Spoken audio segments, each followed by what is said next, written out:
Good morning student, myself Pratibha Poswal government college Begu. बच्चों, आज का जो हमारा टॉपिक है वो बीएससी सेकेंड ईयर के स्टूडेंट्स के लिए है और जो ये टॉपिक है ये यूनिट फर्स्ट का टॉपिक है। इससे पहले हमने जो इसमें पढ़ा था हमने ऊर्जा संविभाजन का नियम। उम्मीद करती हूँ आप लोगों को वो समझ में आ गया होगा। आज हम इसका पढ़ेंगे गतिक मॉडल से ताप की व्याख्या यानी कि काइनेटिक इंटरप्रिटेशन ऑफ टेम्परेचर। हमने गतिक मॉडल पढ़ा ही था, गैसेस का काइनेटिक थ्योरी ऑफ गैस पढ़ी थी हमने। उसमें हमने अनुगति सिद्धांत पढ़ा था। उस अनुगति सिद्धांत में जो ताप की व्याख्या वो क्या कहती है कि अनुगति सिद्धांत कहता है कि जो आदर्श गैस है, आदर्श गैस के लिए यहाँ पर हम बात कर रहे हैं आदर्श गैस के लिए कि आदर्श गैस के जो अणुओं की औसत स्थानांतरित गतिज ऊर्जा होती है यानी कि average kinetic energy of translation होती है, वो उसके परमताप के क्या होती है, समानुपाती होती है। अब पर यहाँ पर एक माना है परमताप। परमताप क्या होता है?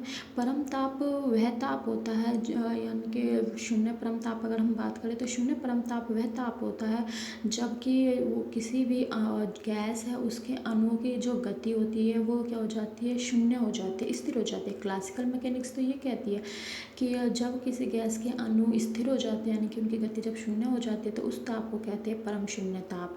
लेकिन यदि किसी गैस क्वांटम मैकेनिक्स से कहती है कि नहीं, परम शून्य ताप वह ताप नहीं होता जब गति शून्य हो जाती है, बल्कि वह ताप होता है जिस पर कि उनकी जो गति होती है वो मिनिमम हो जाती है, न्यूनतम जब गति हो जाती है तो वह कहलाती है परम शून्य ताप क्वांटम मैकेनिक्स के अनुसार। और क्वांटम मैकेनिक्स के अकॉर्डिंगली परम शून्य ताप पर जो उसकी ऊर्जा होती है उसको बोलते हैं जीरो पॉइंट एनर्जी यानी कि शून्याङ्क ऊर्जा। अब हम देखते हैं कि आदर्श गैस क्या कहता है, वो अनुगति सिद्धांत क्या कहता है। अनुगति सिद्धांत कहता है कि अणु की जो औसत स्थानांतरित गतिज ऊर्जा वो क्या है, उसके परमताप के समानुपाती है। अब हम इसको प्रूफ करेंगे कि क्या सच कि ये अनुगति सिद्धांत के अनुसार जो स्थानांतरित गतिज ऊर्जा वो परमताप के समानुपाती है या नहीं। तो इसके लिए हम मान लेंगे कि हम एक ग्राम अणु का परमताप क्या है, कैपिटल टी है, और उसका जो आयतन है वो क्या है, कैपिटल वी है। किसी भी गैस के एक ग्राम अणु को लेकर चलते हैं हम, जिसके परमताप कैपिटल टी और आयतन उसका क्या है, वी है। यदि इस एक ग्राम अणु में जो अणुओं की इस गैस में अणुओं की जो संख्या वो क्या है, कैपिटल एन है, यदि कैपिटल एन इसमें अणु है इस गैस में। यदि गैस के एक अणु का द्रव्यमान तो क्या है, स्मॉल एम है, और इसके मीन स्क्वायर वेलोसिटी यानी वर्ग माध्य वेग क्या है, सी बार स्क्वायर है।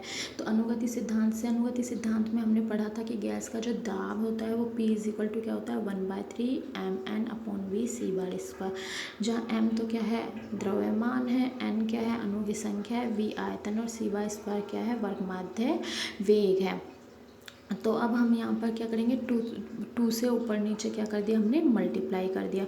2 से जब हम ऊपर नीचे मल्टीप्लाई कर देते हैं तो 2/3 mn 2/3n को बाहर ले लेंगे तो हम अंदर हमारे पास जो बचेगा वो होगा half M C bar square. Half M C bar square क्या होती है, माध्य गतिज ऊर्जा। जिस प्रकार से हम लिखते हैं हाफ एम वी स्क्वायर जो कि गतिज ऊर्जा होती है, लेकिन यहाँ पर वी की जगह क्या है, सी बार स्क्वायर, क्योंकि यहाँ पर जो अणुओं की गति मानी गई है वो क्या मानी गई है, वर्ग माध्य वेग मानी गई है, सी बार स्क्वायर। तो इसलिए half M C bar square क्या हो जाएगी, इसकी माध्य गतिज ऊर्जा होगी। अब अनुगति सिद्धांत हमारा क्या कहता है, अनुगति सिद्धांत हमारा कहता है कि हाँ, जो गतिज ऊर्जा होती है वो परमताप के क्या होती है, समानुपाती होती है, यानी कि half M C bar square is proportional to होता है टी। प्रोपोर्शनल टू चिन्ह हटाते हैं तो यहाँ पर एक कांस्टेंट आता है जो होता है अल्फा, यानी कि ये हो जाएगा is equal to alpha T. अब हम देखते हैं कि यानी कि अर्थात गतिज ऊर्जा परमताप के समानुपाती होगी। अब हम ये मानकर चल रहे हैं कि हाँ ठीक है, अनुगति सिद्धांत के अनुसार जो माध्य गतिज ऊर्जा होती है वो परमताप के क्या होती है, समानुपाती होती है।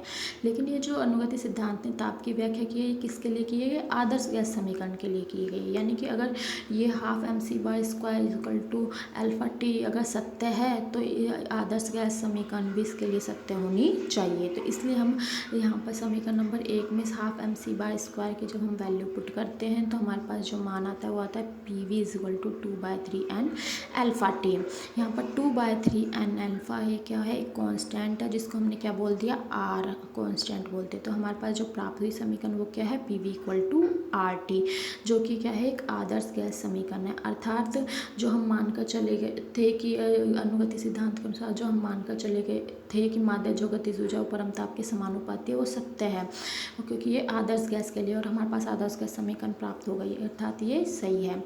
अतः गैस के अणु की जो माध्य गतिज ऊर्जा होती है वो परमताप के क्या होती है, समानुपाती होती है। परम शून्य ताप जो मैंने आपको पहले अभी बताया था कि परम शून्य ताप वह ताप है जिस पर गैस के समस्त अणुओं की गति क्या हो जाती है, शून्य हो जाती है, उनका वेग क्या हो जाता है, शून्य हो जाता है, यानी कि वो स्थिर हो जाते हैं।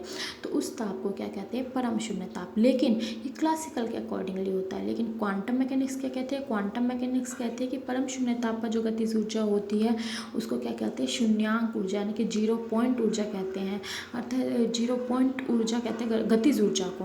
तो यानी कि परम शून्य ताप पर जो अणुओं की गति है वो न्यूनतम होती है, शून्य नहीं होती है, क्योंकि उसकी गतिज ऊर्जा शून्य नहीं होती है। और हमने देखा कि गतिज ऊर्जा जो परमताप के समानुपाती है, अगर परमताप शून्य हो जाएगा तो मतलब गतिज ऊर्जा भी उसकी शून्य होनी चाहिए, लेकिन गतिज ऊर्जा शून्य नहीं होती है, इसलिए उस पर जो परमताप पर जो गतिज ऊर्जा होती है उसको बोलते हैं शून्यांक ऊर्जा, 0 पॉइंट ऊर्जा।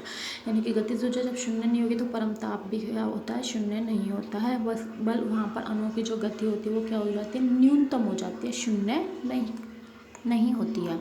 हम देखते हैं कि गैस के अणु की औसत स्थानांतरित जो गतिज ऊर्जा है इसका मान क्या होता है, यानी कि हमारे पास जो आया था 12mc/² = अल्फा टी।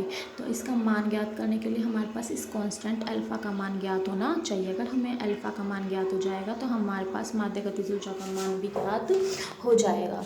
तो इसके लिए हम वही अनुगति सिद्धांत के अनुसार कि किसी गैस के जो अणु की माध्य स्थानांतरित गतिज ऊर्जा होती है वो क्या होती है, परमताप के समानुपाती होती है, अर्थात गतिज ऊर्जा इज प्रोपोर्शनल टू परमताप, यानी कि प्रोपोर्शनल टू चिन्ह हटता है तो एक कांस्टेंट आता है, वो क्या है यहाँ पर अल्फा, यानी कि 12mc/² है अल्फा टी, जहाँ पर m है उस एक अणु का द्रव्यमान है, c/² है वर्ग माध्य वेग है और अल्फा क्या है, यहाँ पर नियतांक है। अब अगर हमें अल्फा का मान ज्ञात हो जाए तो हमारे पास गतिज ऊर्जा का मान ज्ञात हो जाएगा। तो इस हम अब अल्फा का मान ज्ञात करेंगे। तो अनुगति सिद्धांत के अनुसार अनुगति सिद्धांत क्या कहता है, P = 1/3 mn/c²। वही 2 से ऊपर से हम क्या कर लेंगे, मल्टीप्लाई करेंगे तो हो जाएगा 2/3 n, P को इस तरफ ले जाएंगे तो हो जाएगा 2/3 n, 12mc/²। 12mc/² का मान यहाँ से पुट करेंगे, ये क्या हो जाएगा अल्फा टी। तो यहाँ पर अल्फा टी पुट कर देंगे तो हो जाएगा PV = 2/3 n अल्फा टी। अब क्योंकि ये जो अनुगति सिद्धांत है आदर्श गैस समीकरण के लिए है, तो हम इसलिए आदर्श गैस समीकरण से PV = क्या होता है, RT। तो PV = RT से हम जब इसकी तुलना करते हैं तो हमारे पास प्राप्त होता है 2/3 n अल्फा = R।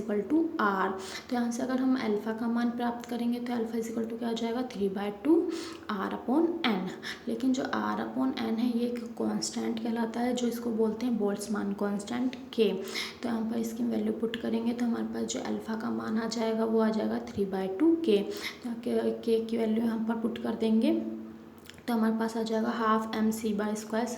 समीकरण नंबर 1 में हम अब अल्फा का मान यहाँ पुट कर देंगे। तो हम समीकरण नंबर जब 1 में अल्फा का मान पुट करते हैं तो हमारे पास आएगा 12mc/² = 3/2 K। अल्फा की जगह क्या रखेंगे, 3/2 K। तो यह आ जाएगा 3/2 KT। तो यानी कि गतिज ऊर्जा जो हमारी प्राप्त होगी, यानी गतिज ऊर्जा का जो मान होगा माध्य गतिज ऊर्जा का वो होगा 3/2 KT। अर्थात आदर्श गैस के जो प्रति अणु औसत स्थानांतरित गतिज ऊर्जा होगी वो क्या होगी, 3/2 KT होती है। और यह गतिज ऊर्जा गैस के अणुओं पर निर्भर नहीं करती। क्यों, क्योंकि यहाँ पर कोई कैपिटल N नहीं आया। कैपिटल N अगर यहाँ आता तो हम कह सकते थे कि अणुओं पर निर्भर करती है, लेकिन यहाँ पर ये नहीं है। अर्थात गैस के जो गतिज ऊर्जा है वो गैस के अणुओं पर निर्भर नहीं करती, केवल उसके परमताप पर डिपेंड करती है, निर्भर करती है। तो ये हमारे पास गतिज ऊर्जा थी कि माध्य गतिज ऊर्जा परमताप के समानुपाती होती है और माध्य गतिज ऊर्जा का मान क्या होता है, 3/2 KT। तो उम्मीद करती हूँ बच्चों आप लोगों को समझ में आ गया होगा। फिर भी बच्चों अगर कोई भी प्रॉब्लम होती है तो आप व्हाट्सएप के थ्रू पूछ सकते हैं। Thank you.